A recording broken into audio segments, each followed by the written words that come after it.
नमस्कार. बरं, कोणत्याही मोठ्या यशाच्या मागे ना केवळ एखादं साधं ध्येय असून चालत नाही.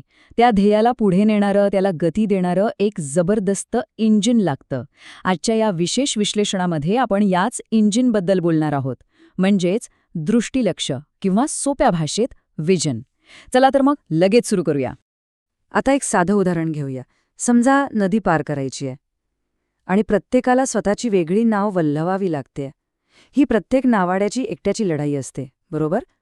केवळ स्वतःच्या ताकदीवर आणि इच्छाशक्तीवर अवलंबून राहून हा संघर्ष करणं, बापरे किती थकवणारं असू शकतं ना हे, आपण सहज कल्पना करू शकतो. पण मग प्रश्न असा पडतो की असा हा एकट्याचा लढा आणि फक्त स्वतःवर अवलंबून राहण्याचा अट्टाहास अनेकदा फेल का जातो? कारण साधं आहे, जेव्हा आपण फक्त आणि फक्त स्वतःच्या इच्छाशक्तीवर अवलंबून नसतो ना, तेव्हा वयोमान, आजारपण किंवा अगदी आपली जुनी नाती तुटण्याचा धोका नेहमीच असतो. अशा वेळी जे वृद्ध आहेत किंवा आजारी आहेत ते तर पुढे जाऊच शकत नाहीत. अशी एकाकी आणि केवळ स्वतःपुरती मर्यादित असलेली उद्दिष्ट शेवटी याच कमकुवत इच्छाशक्तीमुळे मध्येच सुटून जातात आणि प्रवास तिथेच थांबतो. बरं, आता या समस्येवरचा खरा उपाय काय? एका हुशार इंजिनियरने काय केलं बघा.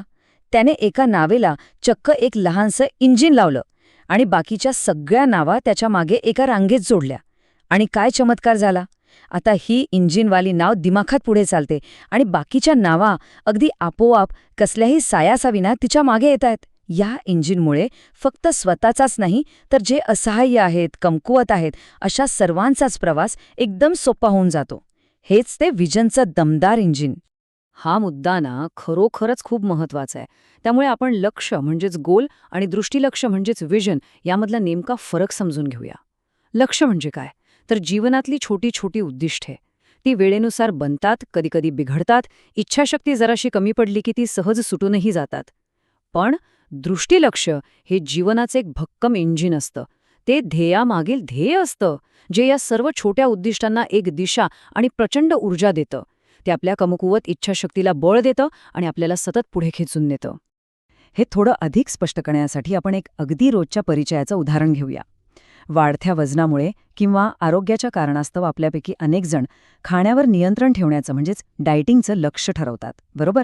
पण खरं सांगा, हे उद्दिष्ट बहुधा अपयशी का ठरतं? कारण ते फक्त एका सामान्य इच्छाशक्तीवर अवलंबून असतं. आपण काही काळ खूप प्रयत्न करतो आणि मग एखादं छोटंसं निमित्त मिळतं आणि आपण हे लक्ष्य सोडून देतो. हे आपल्यापैकी अनेकांच्या बाबतीत हमखास घडतंच. पण आता याच्या अगदी विरुद्ध परिस्थिती पहा, जी खरंच खूप रंजक आहे. हेच लोक जेव्हा एखादं कठीण धार्मिक व्रत किंवा कडक उपवास करतात, तेव्हा ते अचानक यशस्वी कसे होतात? याचं मुख्य कारण म्हणजे इथे खाण्यावर नियंत्रण ठेवण्याचं तेच सामान्य लक्ष्य एका अत्यंत शक्तिशाली श्रद्धेच्या किंवा भक्तीच्या विजनशी जोडलं जातं. जेव्हा ध्येयाला अशा एखाद्या मोठ्या विश्वासाचं किंवा विजनचं इंजिन जोडलं जातं ना, तेव्हा अत्यंत कठीण वाटणारी कामंसुद्धा अगदी सहज आणि विनासायास पूर्ण होतात. अगदी जादू झाल्यासारखी. मग साहजिकच असा विचार येतो की हे दृष्टिलक्ष्य किंवा विजन इतकं शक्तिशाली बनवायचं तरी कसं? तर यशाचं आणि या अफाट ऊर्जेचं मूळ सूत्र इथेच दडलेलं आहे. ध्येयाला निस्वार्थ बनवलं पाहिजे. जेव्हा आपला प्रवास केवळ मी आणि माझं या स्वकेंद्री भावनेकडून समाज आणि शेवटी लोककल्याण या मोठ्या वर्तुळाकडे जातो, तेव्हा आपल्या कार्यातील ताकद अनेक पटींनी वाढते. Literally unstoppable. हेच आपण एका व्यावसायिक उदाहरणातून पाहूया. समजा एक तरुण शेफ आहे. त्याचं लक्ष्य काय आहे? तर देशातला एक प्रसिद्ध सेलिब्रिटी शेफ बनणं आणि भरपूर पैसा कमावणं. आता हे पूर्णपणे व्यक्तिगत आणि स्वकेंद्री ध्येय आहे. यात समाजाचा तसा काहीच विचार नाहीये. म्हणजे ही त्याची ती मगाशी पाहिलेली एकट्याची नाव झाली, जिथे त्याचा प्रवास फक्त त्याचापुरताच मर्यादित आहे. पण जर याच शेफने आपला दृष्टिकोन थोडासा बदलला आणि आपलं ध्येय एका निस्वार्थ विजनमध्ये रूपांतरित केलं, तर समजा त्याने असं ठरवलं की माझ्या अन्नातनं मी इतरांना अपार आनंद देईन आणि नवीन तरुण पिढीला या क्षेत्रात योग्य मार्गदर्शन करेन. बघा, हा एक विचार त्याचं काम एका महान दृष्टिलक्ष्याशी जोडतो. इथे ध्येय बदलण्याची अजिबात गरज नाहीये, पण त्यामागची भावना बदलल्यामुळे आता तो फक्त स्वतःसाठी नाही, तर इतरांच्या भल्यासाठी अत्यंत उत्साहाने काम करायला लागतो. कॉर्पोरेट जगतातही नेमकं हेच घडतं बरं का. जेव्हा एखाद्या कंपनीचा सीईओ फक्त पुढची सर्वोत्तम कार बनवणं एवढंच उद्दिष्ट ठेवतो, तेव्हा काय होतं? डिझाईन, प्रोडक्शन किंवा मार्केटिंग असे जे विविध विभाग असतात ते वेगाने फक्त आपापल्या कामावर लक्ष केंद्रित करतात. त्यांच्यात समन्वय नसून अनेकदा एकमेकांशी स्पर्धा निर्माण होते आणि मग ती कार काही दिवस चर्चेत राहते आणि शेवटी बाजारातल्या इतर अनेक कार्सपैकी एक बनून राहते. पण जेव्हा तोच सीईओ हे ध्येय एका मोठ्या राष्ट्रीय मिशनशी जोडतो, जसं की आपली पुढची कार पूर्णपणे स्वदेशी तंत्रज्ञानावर आधारित असेल आणि आपल्या देशाला ऑटोमोबाईल क्षेत्रात आत्मनिर्भर बनवेल, तेव्हा चित्र पूर्णपणे बदलून जातं. हा विचार येताच कंपनीतले कर्मचारी स्वतःला केवळ नोकर न समजता देशाचे सैनिक समजू लागतात. सगळे विभाग एकाच मोठ्या उद्दिष्टासाठी खांद्याला खांदा लावून एकत्र येतात. कोणत्याही व्यवसायाच्या यशाचं हेच ते अदम्य सूत्र आहे. दृष्टिलक्ष्य इतकं महान आणि निस्वार्थ असलं पाहिजे की संस्थेतल्या लहानात लहान घटकाला, अगदी शेवटच्या कर्मचाऱ्यालाही आपण एका फार मोठ्या आणि महत्त्वाच्या कार्याचा भाग आहोत हे आतून जाणवलं पाहिजे.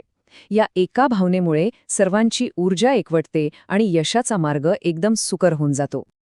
याच तत्वाचा प्रत्यक्ष जीवनातला एक उत्कृष्ट आणि अतिशय प्रभावी वापर म्हणजे प्रीतम पाटील सरांचा अर्थबोध 365 हा उपक्रम.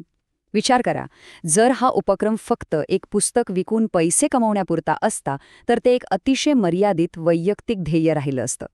पण अर्थबोध 365 हे केवळ एक पुस्तक नाहीये, तर ती एक मोठी आर्थिक क्रांती आहे, एक चळवळ आहे.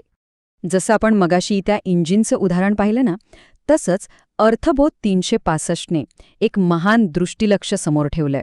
सामान्य माणसाला आर्थिक साक्षर करून त्याला कर्जमुक्त आणि समृद्ध बनवणं.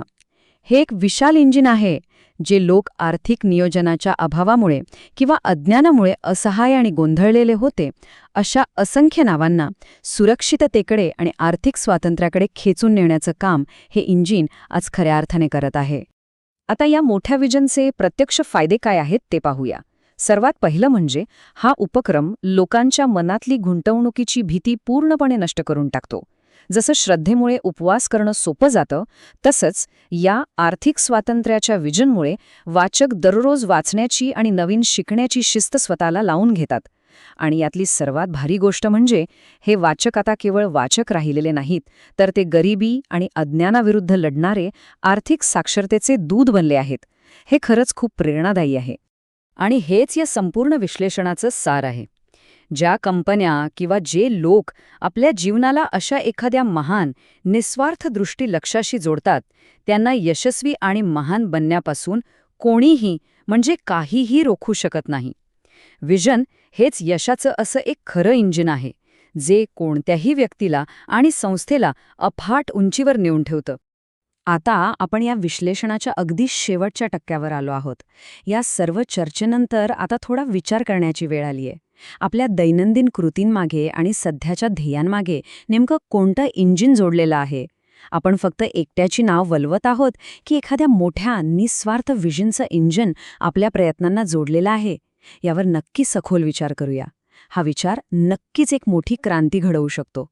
चला तर मग एका नव्या आणि रंजक विश्लेषणासोबत लवकरच पुन्हा भेटूया.